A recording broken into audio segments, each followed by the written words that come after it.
Thank you for coming. I'm Holly-Gale Millet is my name. Holly-Gale is not my full name. Holly-Gale is my first name. It has a hyphen. There's a misprint if you have the paper copy of the program. Anyway, I'm actually an academic and I was asked to write a bit of work and text on Hoxton Hall for a recent publication on Hoxton Hall. And the bit I was asked to write was the interwar period, the post-war period after the 40s. It was a new era for me, or a new period for me. I've not usually written about that era. But I was delighted to accept. Most of the work here is archival research, but I'm working today on request in discussing a local hero of sorts, May Scott, who was the Warden of Hoxton Hall, beginning in 1948. So if you're all sitting comfortably, we shall begin. I'm very curious, I find it curious, but also in a good way, that all of you who are attending are women. That's a very interesting point. We'll get to that later. May Scott, Scotty, to her closest friends, was born in May, hence her name, in 1911 in Wigan, the eldest of three daughters of a Quaker family. During the First World War, her father was stationed with the army in Southampton, where she would move with her youngest sister and mother. After the war, the family returned to Wigan and stayed there until 1924, when they moved to Southport, Lancashire, where her father became postmaster of the Southport Post Office. May was educated at the Southport High School for girls. She then went on to Brighton College, now known as Brighton University, in 1930 to train as a teacher. Her first teaching job was at a school in the Small Heath area of Birmingham until the start of the Second World War, when the local authority adopted a policy of not employing people with pacifist views. Being a Quaker, who was ardent about the pacifism that faith promoted, May was dismissed. Jean Stevens writes that when May taught her in the late 1930s, she would often take her turn at selling peace news on the streets in the Birmingham city centre. Even then, she displayed the kind of friendly and efficient manner for which she would be remembered. On interview, 98-year-old Frances Cervantes said of May, "She was a small tornado of efficiency, that woman, so much so it would frighten you if you didn't know how kind she was." It is possible this is why May changed her career direction at that time, a change of which her parents did not approve, from teacher to social worker. They thought it most unwise to take up such a poorly paid position with no pension to look forward to, but this was no consequence to May. It's equally possible that May had immersed herself in Quaker literature of the period that described, often in harrowing detail, how desperate it had become in London and how streets and spirits were being torn asunder by the constant bombing and deprivation. This wouldn't be unusual. Many young women with passion committed themselves to the war effort early on. However, being passionate and a pacifist, her trajectory and opportunities to do her bit would have been limited. Opportunities for teaching and teaching adjacent work in meeting houses around the country would have been advertised in the literature the Quakers put out. Equally, as her family was held in high esteem by the organisation, she would have known many people who relayed news of opportunities to her, and she held a certain amount of social capital in these ranks.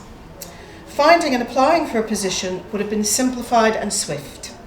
And early in 1943, May found herself with an offer from Hoxton Hall, where she accepted, much to her parents' chagrin. Her parents did not approve, but thought it most unwise to take up a poorly paid position with no pension to look forward to. Undoubtedly, moving to the heart of the East End, essentially the middle of a war zone, did not fill them with comfort and joy either.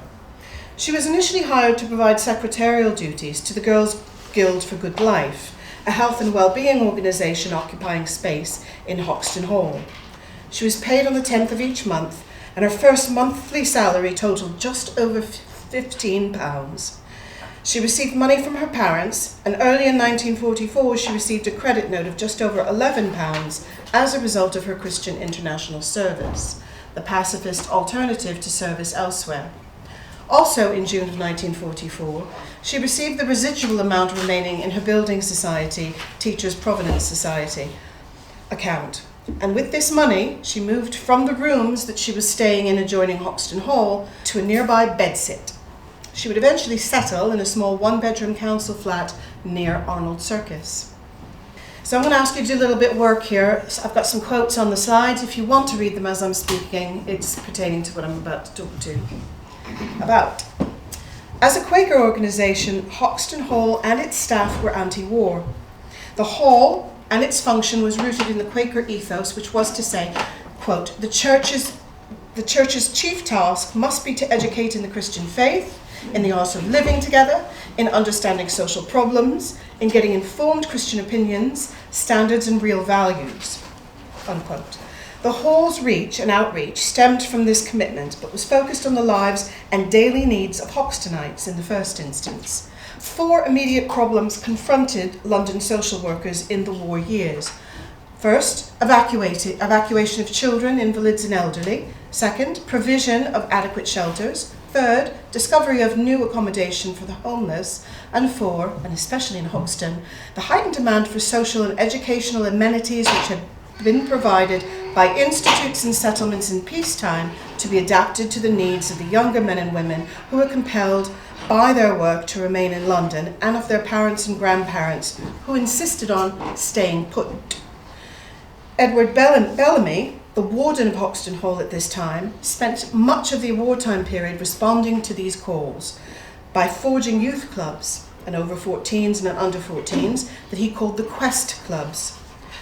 Their recruitment cards signposted, quote, "This is home," in big capital letters in the blackout.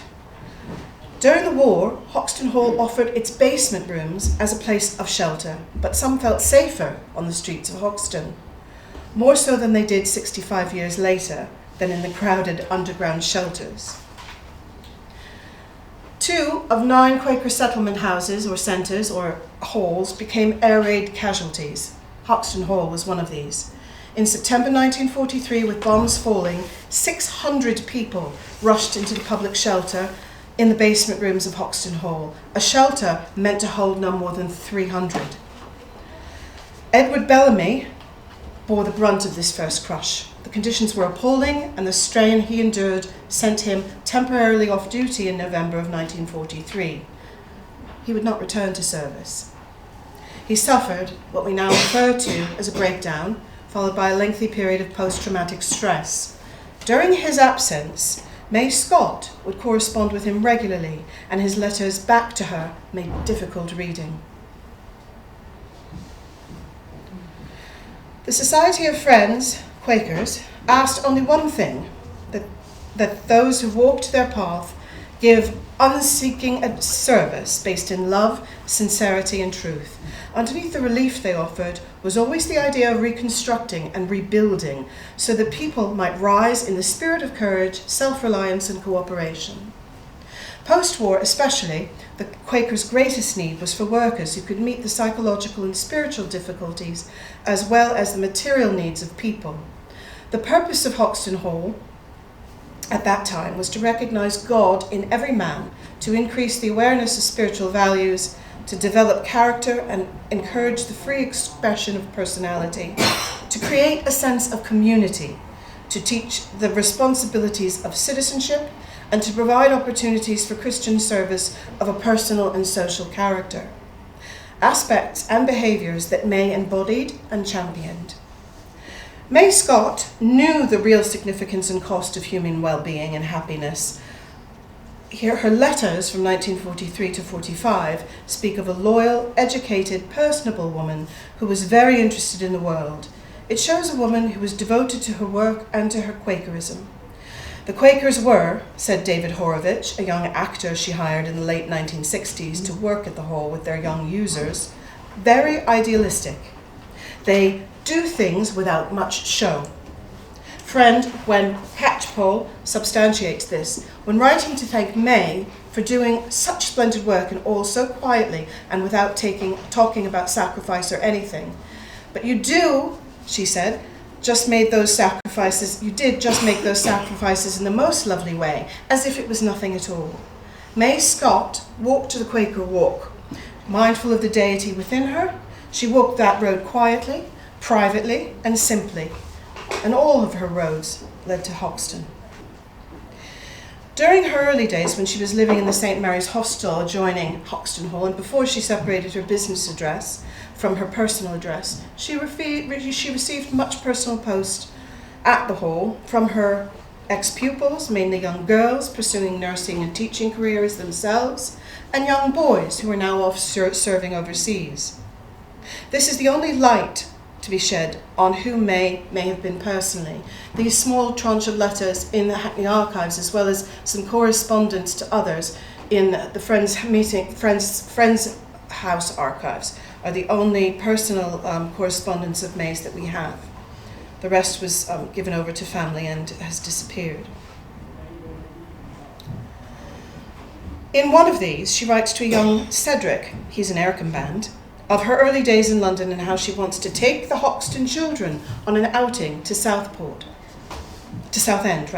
But she also lapses into the personal in expressing her feelings for the children of Hoxton early on in her tenure, and her dreams of lifting them out of their misery by whisking them away to Southend to play on the sands and paddle in the estuary. She speaks of entertaining many visitors in London, family and friends, and during her summer holiday, she mentions her love of the theatre, taking in the newest of plays. There Shall Be No Night, a Pulitzer Prize-winning 1940 American play, for example, as well as Ibsen and Shakespeare. Other interests over her first summer included being able to learn spinning and weaving at the London School of Weaving and doing a little woodworking. She made herself a little bookshelf for her bedsit. It was very cute. David Horowitz qualifies that this was typical of May. She was always busy, even in her white-haired days, describing her as a terrific live wire. Quote, I found her very effervescent. I just remember this terrific liveliness. I mean, she had fantastic energy. I can feel her energy to this day. She was a facilitator, he clarified. I mean, she made things happen, unquote. May was extremely private and humble, so much so that no one knew until her death, when her grandniece uncovered the certificates, that she had taken it upon herself to study and complete a certificate with distinction in social psychology from the University of London, 1951. She was also the subject of the honours essay, and that was titled Studies of Group Life and Behaviour in the Neighbourhood of Hoxton. She received a certificate in social philosophy in 1942, and then a diploma in social studies in 1953. She successfully completed an MA with Birkbeck in 1959. And she also went on to complete placements in various international fora for social work in Europe and in the United States in the 1960s, where she visited Hull House in Chicago. For a woman to achieve an MA in 1968 was virtually unheard of. By 1960, only 3% of the population would attend university at all, out of which only 1 in 10 of those were women. Much less go on to gain a higher degree, and she achieved several.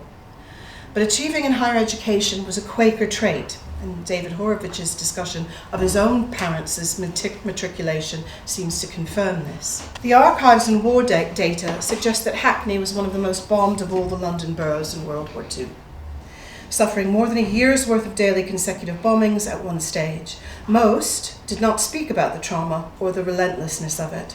For some, such as the young lady quoted here, talking about Trinity School in Dalston, children, for most did not speak about the trauma, but for some, the memories were all too painful. Children left school early because sometimes there was no school to go to. There was no school left. Others left at 15 with nowhere to go and no prospects. Hoxton Market Street offered the handiest alternative to an uncomfortable home for many East End boys and girls in their leisure time. If Hoxton's scattered public open spaces were put all together, They would make up only 2 out of 664 acres of public space in the borough. The Blitz tripled that number and served as makeshift playgrounds for the youth there. Young people who were unoccupied drifted around these bomb sites, and they were assumptions of juvenile delinquency followed. Many of the children who remained in Hoxton during the war would loiter. These were classed as children of, quote-unquote, less conscientious parents who stayed put out of lethargy rather than courage, and were consequently more difficult to manage in classes and games than the pre-war mixture from good and bad homes. I must note that yet not a single shred of evidence was ever reliably produced to verify such recalcitrance. Post-war, Hoxton Hall, therefore, needed a defender, a social worker, a leader to champion those who were maligned and misperceived, someone to ferry the organisation through a sea of post-war change and through seismic social and cultural shift.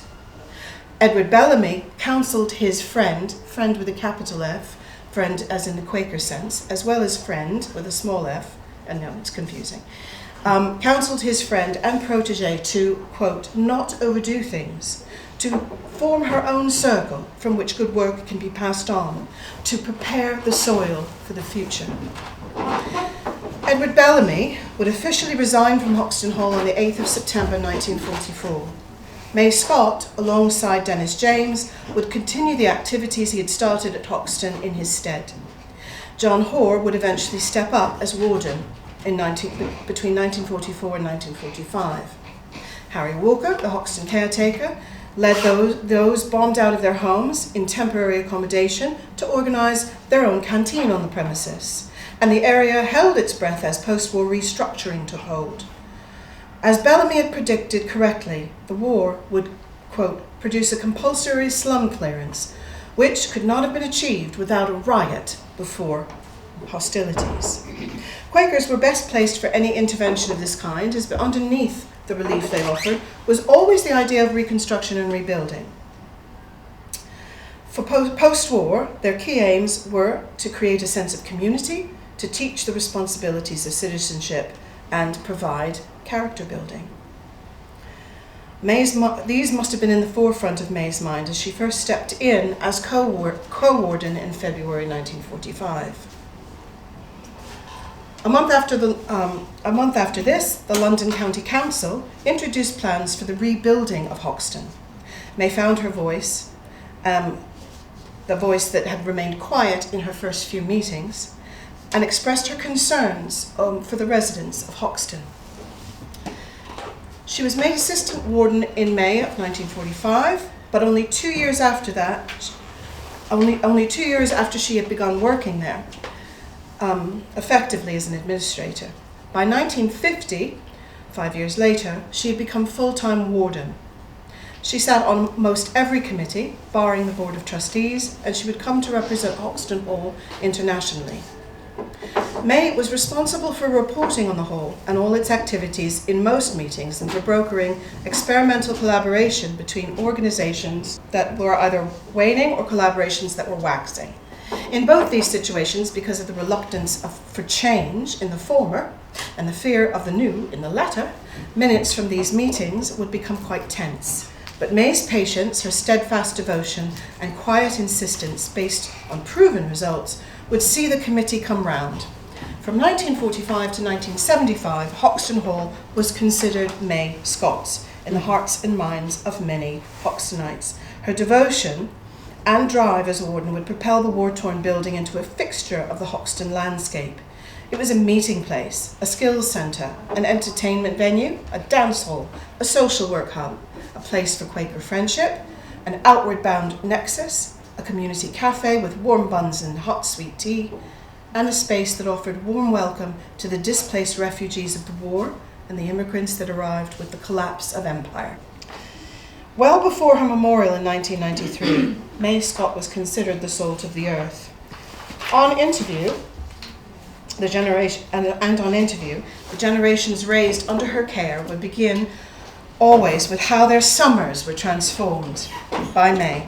Summer retreats began in 1948 her dream was beginning to become a reality, and these became a mainstay in Hoxton Hall by the 1960s. The seasonal relief of inner city youth and their misery and boredom was often the one thing that children in Hoxton had to look forward to. Under her wardenship, Hoxton Hall extended its range of activities and offerings in the 1950s and 1960s exponentially. There was an over-20s club that started. It broadened out the youth and elderly-only service. Indefatigable fundraising and gifts in kind from friends led to a steady stream of repairs, renovation, and new equipment. Radios came in, electric guitars, audio equipment, a new van, kitchen equipment, sewing machines and upgrades. That led to, by the way, a sewing machine mini crisis, kind of a sewing machine war, but a subcommittee was formed. That was quickly averted. Exercise and dance classes began alongside soft toy making classes and baking clubs, which proved hugely popular with old and young women alike. May extended the range of activities on offer to include shoe and leather making, repair workshops, carpentry, joinery, basic plumbing, mend and repair workshops, needlework, poetry workshops, making pottery, painting and decorating, and art classes, which mitigated the boredom, lack of employment, and excess energy that was leading to antisocial behavior. Hot water showers were installed in the basement, and this was especially welcomed by those who had no hot water in their own homes. Similarly, fires were kept burning until the smoke abatement laws came into play in 1956, whereupon heating was installed to keep the neighborhood warm. The hall provided a place of warmth for those who couldn't afford turning on the gas at home. Everyone was welcome and looked after at May's place. By the 1960s, late 1960s, Hoxton Hall had become an essential part of the community, always open, always warm, and always home. The work done in playgroups for children and young people changed considerably in their character and professionalism throughout May's leadership. She hired the first lot of paid youth workers, including the first female youth club worker. One of these, Mrs. Thompson, was a skilled craft worker. Another was trained as a therapist. Still another, Constance, also known as Kay Herbert, developed playmaking along original and creative lines. This would include drama. Kay left a year after she started due to an illness, and her loss was sorely felt. She died about a year after. Kay's work with the children at Hoxton Hall had been so important and meaningful that, quote, even after her absence of more than a year, many children were still creating their own plays.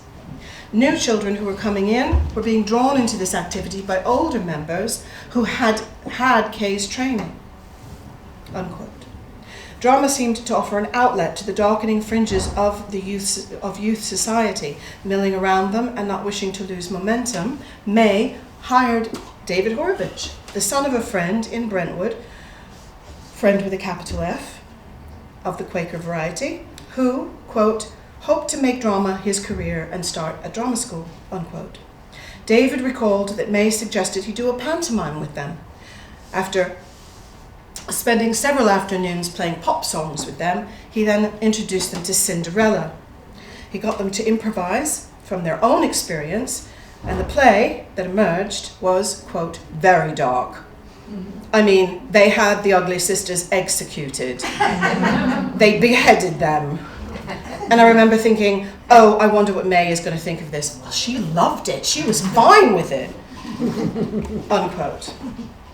At the close of the decade, gentrification of the borough and the arrival of immigrants from Empire was probably the most notable and impactful shift. The rebuilding of Hoxton was punctuated by high-rise social housing that went up in the late 1950s and early 1960s, and that these high-rises anchored this wave of migration. But with this new and clean housing came sacrifice, the sacrifice of neighborhood families and a certain sense of freedom and safety. With perspective, the traumatizing effect of the tower block can be more easily recognized. The trauma in witnessing or losing a child, for example, over the side of a balcony 15 floors up is unimaginable.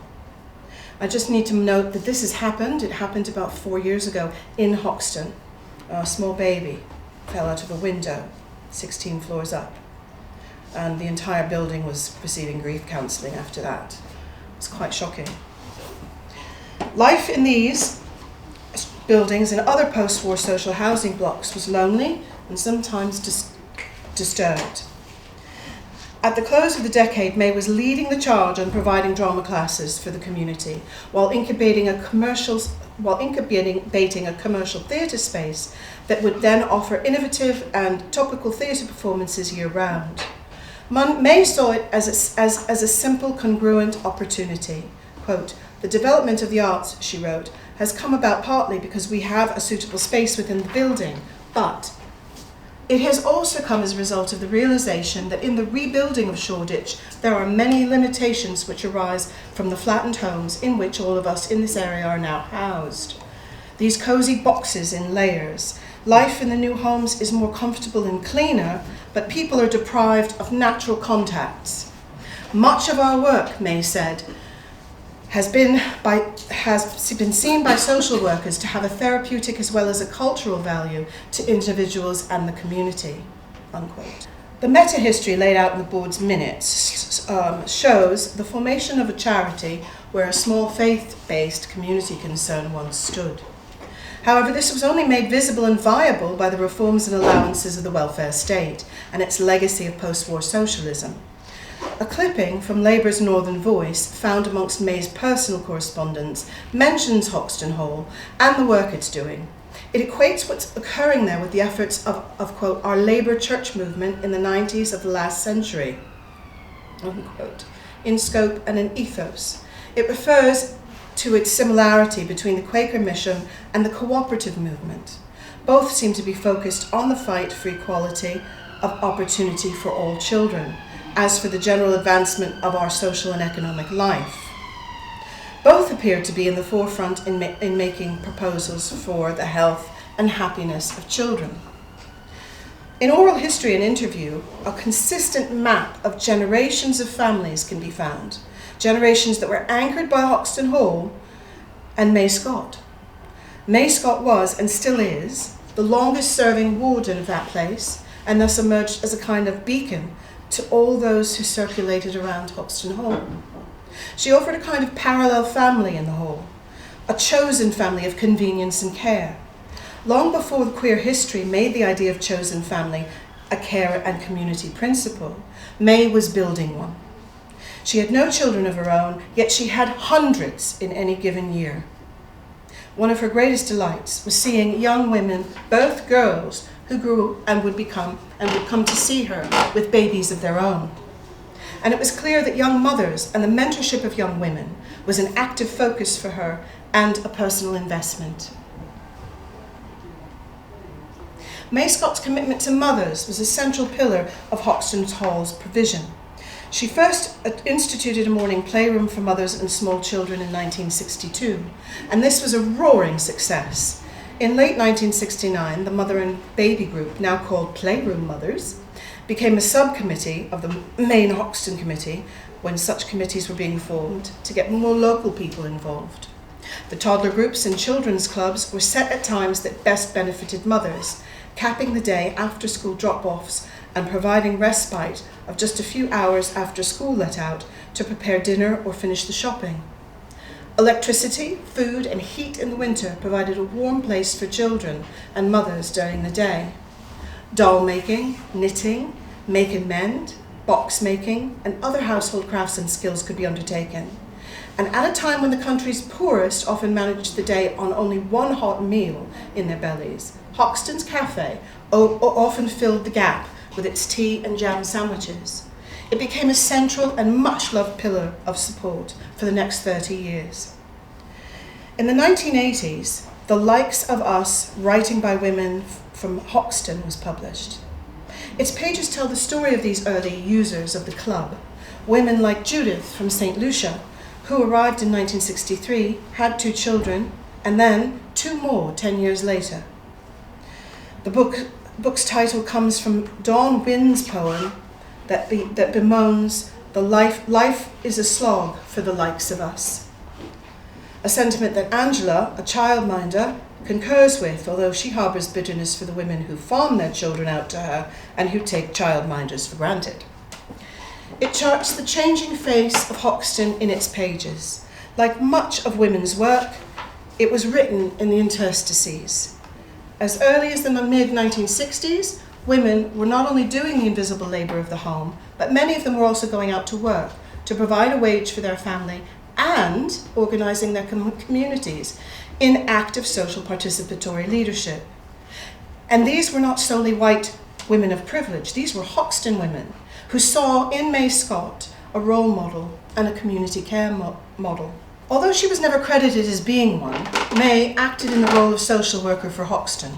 Judith Bunch, who was hired as her assistant in the late 1960s, was and became a social worker in her own life, confirms that, quote, that's what she did.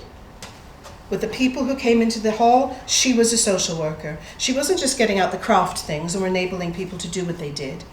She was people's social worker. For those who wanted to talk about other things, she was there for them, unquote. By the early 1970s, delinquency had skyrocketed. Break-ins and thefts had become so bad that for the first time, Hoxton Hall had the police investigate and then agreed to press charges, something they had always struggled not to do. And May was aware that things were getting more desperate in the streets of Hoxton. The pressures she was seeing were not aberrations. The Hall was caught up in the changes that were sweeping the mental health system. In 1962, the hospital plan presaged the rundown of asylums in the United Kingdom. The intent was to assimilate psychiatric care, first into the wider hospital system, and then thereafter into the community, care in the community. This occurred both against a background of serial reorganisation of the NHS and local government, and evidence of inadequate care within the psychiatric and mental facilities mentioned. St Leonard's Hospital, sitting behind Hoxton Hall as it did, was one of these. Patients, some of whom had been in hospitals from anywhere between 9 and 40 years, were simply moved to there and then released into the community for outpatient care and rehabilitation. This became an issue for May when in November of 1973, it was noted that many of the hospital's long-term residents had been discharged with no care plan and were spending their free time at the hall seeking succour. May lobbied to use some of the rooms in the hostel for visiting teachers and social workers. Together, they caucused and they presented a proposal for an urban aid program to Hackney Borough Council in 1973. In part, the scheme reflected the unprecedented stress social workers and volunteers were being placed under when dealing with the community working at this level. May was a fiercely private woman, so evidence of her personal life is scant and confined to a small clutch of letters that accidentally scattered themselves across 2 archives. There's no evidence of a private life beyond Hoxton Hall for May, and none of the people I interviewed suggested she had any. Only Judith Bunch alluded to her potential sexual intersectionality. Judith, raised a Quaker, was sent to the East End to, quote, do good in the late 1960s. She was May's secretary. She commented, as everyone else, on her efficiency, on the bunch of keys she perpetually had on her, and on her feistiness that rather intimidated her. She remembers her physically quite well, but she never remembers going to her home. She knew nothing of her private life. She maintained a strict professional divide, and if she had a private life, kept that at a very lengthy distance. Others, like David Horovich, thinks that she had no time for a relationship. Married to the job, shot out David Horovich, and others agree. It was 24/7 for May, and with all that she did and achieved, is it any wonder? But that's not to say that she did not have opinions or personal passions, just that they existed relational to her wardenship. Her letters and correspondence suggest that May, while not overtly political, was not averse to politicizing her passions. She was quite engaged with pacifist discussions and contemplations of the coming neoliberal state. A great catastrophe was coming to Western civilization, and May and her friends were not too shy about discussing it or insisting that, quote, the chief concern was to protect this state, the average man and woman, from the automation of alien and perverse and disruptive war. While May Scott was by no means a socialist or a labour agitator, she was very privy to and involved in the kind of socialist press and publicity that existed in all corners of the Quaker cause. By the late 1960s, the trustees and employees of Hoxton Hall felt that members needed to have their experiences enlarged before they could be more involved, especially in the areas of art and drama. May Scott produced a 12-page report that included this recommendation and others like it, that addressed the involvement of members, committee and otherwise, at the Hall. She proposed a conference, quote unquote, for all staff, an early example of an away day.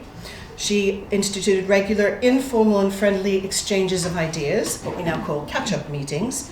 She recognized and asked for recognition of the increasing lack of involvement by friends in the work of Hoxton Hall. Members of the centre began serving as elected representatives on the committee, and the committee itself was beginning to be restructured. Also, May argued that fundraising was an activity in which all members could and should participate in, and that the time was fast approaching when that funding was going to have to diversify.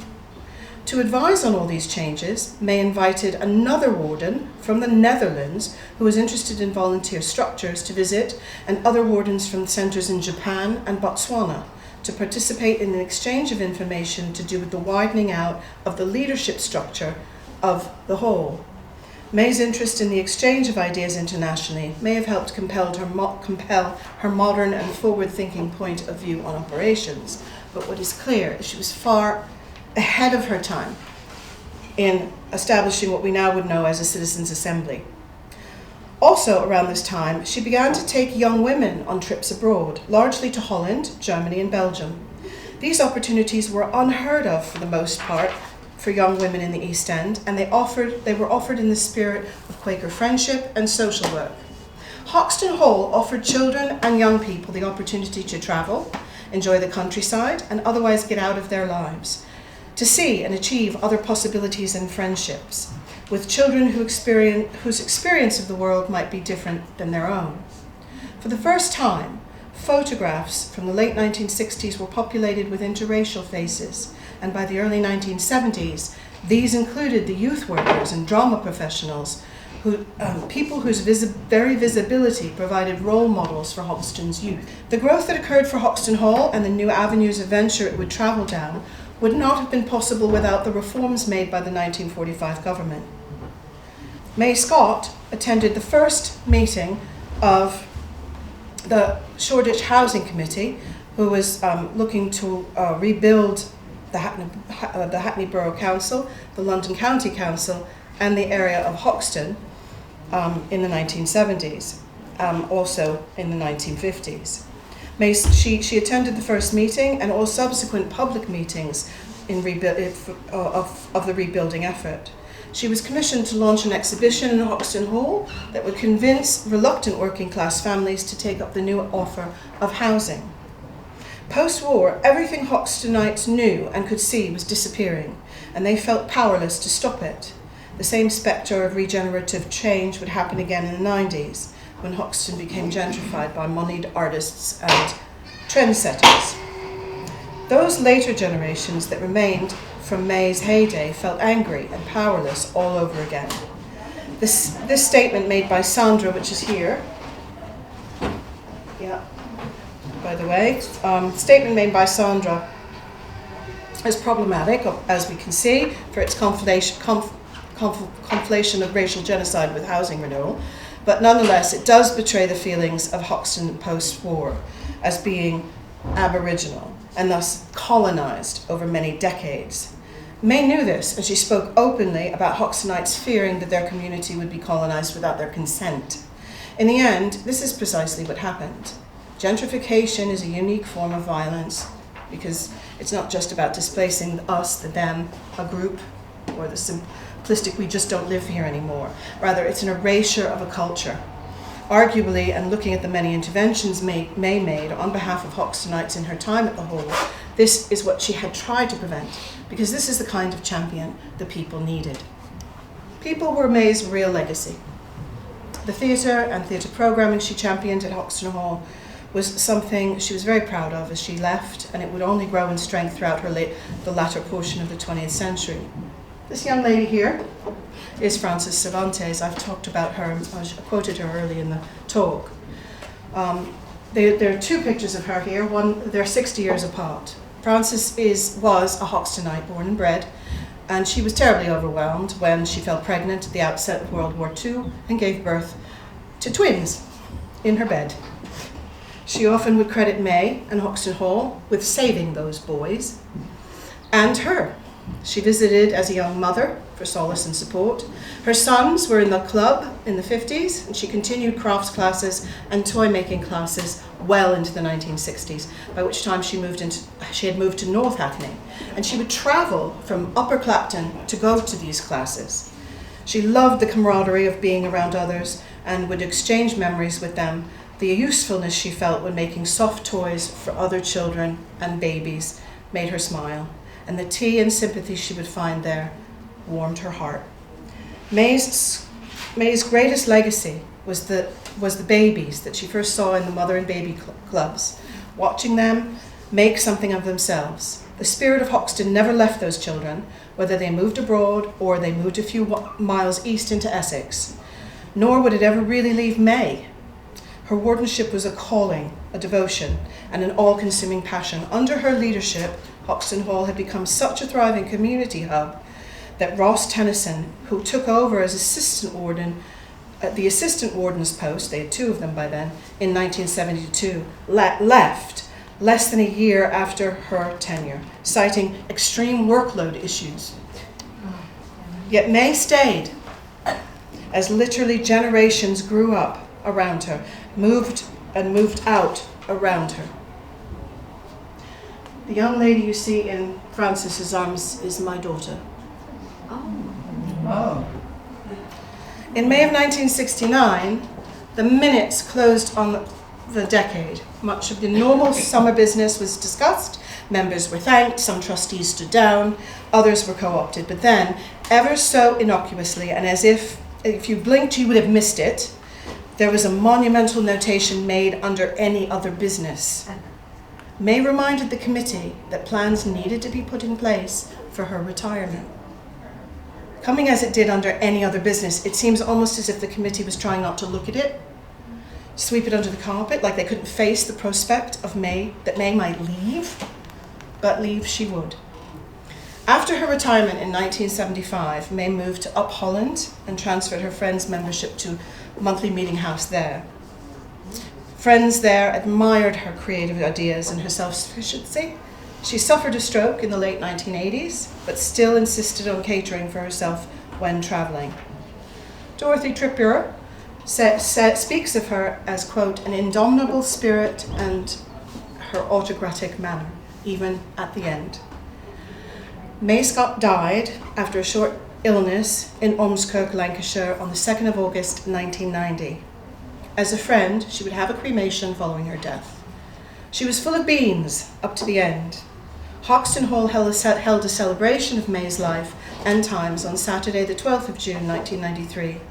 Many felt May's presence on that day. Arguably, she never left. If she was going to linger anywhere in the ether after her death, it would be in Hoxton Hall. There's a May Scott room now in Hoxton Hall. Although not born there, May was part of Hoxton in a seminal way. She was an Hoxtonite to her death, an indomitable spirit. She had Hoxton spirit, and it never left her. To end our time together, I just wanted to mention Frances again. You can move on if you'd like. Yeah. That's the child I mentioned is my own child. That day that image was taken, Frances gave my daughter a teddy bear, a large teddy bear, as a first birthday gift from Frances. She was 89 at the time, 92 maybe, I'm not sure. She didn't buy it, she made it. She learned those skills because of May Scott. She supported me during my first year as a new single mum, solo mum, because of May Scott. She gently fell into being a part of our chosen family because of May Scott. That teddy bear is still on my daughter's bed and is a testimony to what the right person can do to make generations of families from disparate communities support each other as family. If we all had a May Scott in our local community, how much richer would we be? Thank you for listening.